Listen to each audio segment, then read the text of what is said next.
नमस्कार दोस्तों, जय श्री राम। आज मैं आपको एग्ज़ाम, आपके बोर्ड एग्ज़ाम हो सकते हैं, कॉम्पिटिटिव एग्ज़ाम हो सकते हैं या किसी भी प्रकार के एग्ज़ाम हो सकते हैं। पीएससी के एग्ज़ाम हो सकते हैं, सीजीपीएससी के एग्ज़ाम हो सकते हैं, किसी भी प्रकार के एग्ज़ाम हो सकते हैं। तो उनके लिए मैं कुछ उपाय बताऊँगा, उसे आप ज़रूर ध्यानपूर्वक सुनिए और इसमें जितना हो सके उसका पालन करिए।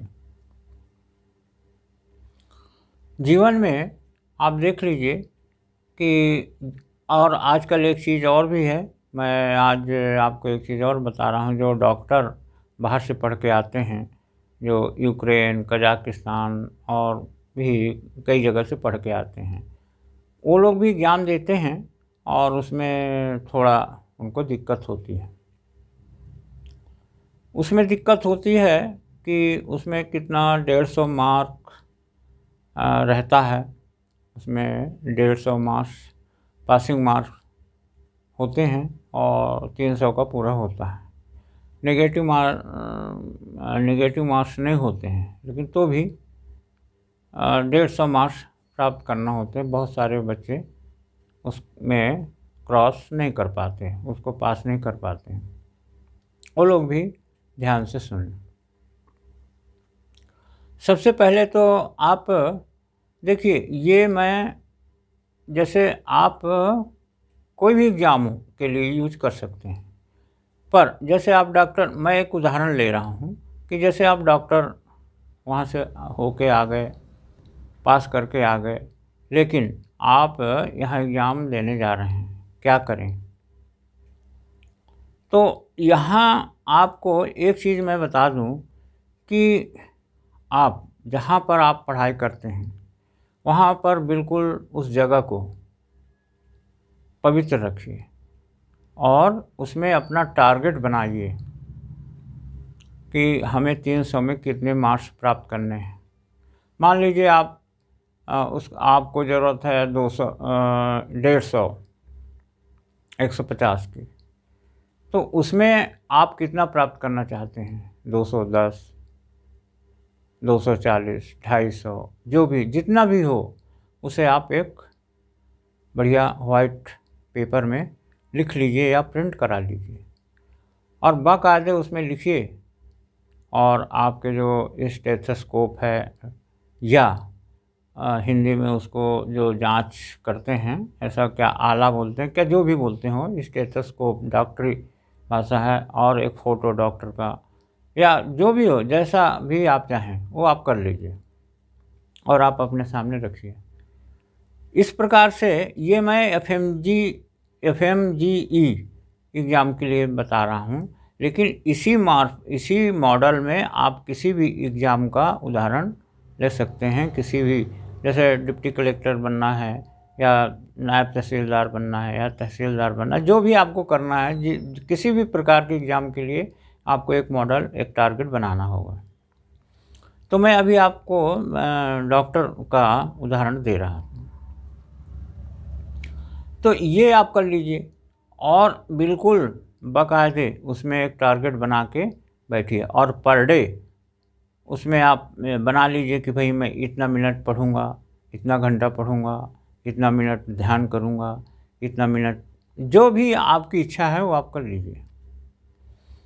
और एक चीज़ निश्चित जानिए कि जब आप एक डिसाइड कर लेंगे, एक डिसीजन ले लेंगे कि मुझे डॉक्टर बनना है, डॉक्टर की परीक्षा उत्तीर्ण करनी है, तो निश्चित जानिए कि वो आपकी सोच, आपकी विचारधारा पूरे ब्रह्मांड में व्याप्त हो जाएगी और फिर आपको उसी प्रकार की परिस्थितियाँ निर्मित होना चालू हो जाएंगी। और भी बहुत सारे उपाय हैं जिसे यहाँ पर मैं आपको अगली वीडियो में ज़रूर बताऊँगा, लेकिन इस प्रकार से आप करना चालू करिए। मुंह आपका ईस्ट फेस रहे, कोशिश करिए, या नॉर्थ में रहे, इस प्रकार से ये रहे। वहाँ पर आप कुछ से ज़्यादा कुछ खाना पीना करने का कोशिश मत करिए, वहाँ पर बिल्कुल पवित्र रखिए। और एक चीज़ है कि यदि हो सके तो एग्ज़ाम के पहले 1 दिन या 2 दिन पहले आपके जितने भी पेन हो उसे आप अपने पूजा स्थान में रख दीजिए और जिस दिन जाना हो वहाँ से आप ले लीजिए, या फिर कर सके तो आप किसी मंदिर में जाइए, हनुमान मंदिर में जाइए या दुर्गा मंदिर में जाइए, पुजारी को दे दीजिए और वो दूसरे दिन आपको वो पेन आपको रिटर्न कर देगा जब आपको जाना हो। खैर, तो ये जो बात ना समझ में आए उसे आप ज़रूर लिखिएगा हमारे कमेंट बॉक्स में। तो ये आप करिए। और एक चीज़ है, टारगेट जब आप बना लेंगे, जब आप फिक्स कर लेंगे टारगेट, तो फिर आप ये समझ लीजिए कि आपको सफल होना है, हर हालत में सफल होना है, आप सफल हो ही जाएंगे, ये बात निश्चित है। लेकिन यदि आपने टारगेट नहीं बनाया, आपने कुछ लिखा नहीं, आपने वहाँ जैसे एफएमजी वाले हैं, आप वहाँ एक डॉक्टर को फ़ोटो लगा लीजिए, माने आपके इर्द गिर्द अपना वातावरण इस प्रकार बनाइए कि हमें हर हालत में डॉक्टर बनना है, तो और इस एग्ज़ाम को उत्तीर्ण करना है। वो नियम को आपको फॉलो करना ही पड़ेगा। ब्रायन ट्रेसी ने लिखा है, जब आप टारगेट बना लेते हैं, फिक्स कर लेते हैं, तो वो टारगेट यदि आपने सही सही बना लिया और फिक्स कर लिया अपने माइंड में, तो फिर आपको वो टारगेट हर हालत में प्राप्त होगा। ये बिल्कुल यानी 100% बात 101% है। उसी प्रकार ब्रायन ट्रेसी ने और भी किताबें लिखी हैं, उसमें स्पष्ट रूप से लिखा हुआ है, उन्होंने लिखा है, और भी लॉ ऑफ अट्रैक्शन की जितनी किताबें हैं या हमारे प्राचीन ग्रंथों में विचारों का आकर्षण, गायत्री महाविज्ञान, गुरुजी पंडित श्री राम शर्मा जी आचार्य जी ने गायत्री महाविज्ञान के सेकंड पार्ट में भी इस प्रकार की चीज़ें लिखी हैं। तो आप यदि आप चाहते हैं कि हमें इस हर हालत में हमें इस एग्ज़ाम को क्रॉस करना है, पास करना है, तो आप मेहनत तो करना ही पड़ेगा, आपको करना ही है। ऐसा नहीं है कि आपने टारगेट में लिख दिया और फिर आपको अचीव हो जाएगा, लेकिन आपको मेहनत भी करना पड़ेगा और आपको ये टारगेट भी बनाना पड़ेगा, आपको लिखना भी पड़ेगा।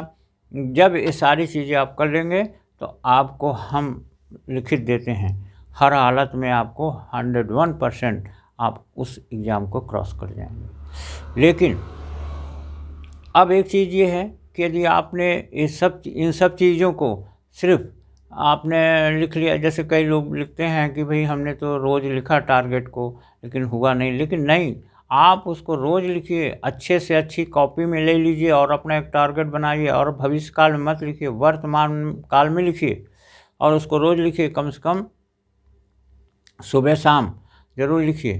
तो उसको लिखिए कि भाई मैं एफएमजी में इतने अंक सही ढंग से उत्तीर्ण किया, जितने भी आपकी इच्छा हो, इतने एफएमजी एग्ज़ाम जो भी है उसमें हमने इतने अंक प्राप्त किया और मैं डॉक्टर के ये जो परीक्षा है इसको हमने पास कर लिया। जो सीजीपीएससी में भी उसी प्रकार है, कोई भी एग्ज़ाम हो सब में उसी प्रकार हो, टारगेट आपको बनाना ही पड़ेगा।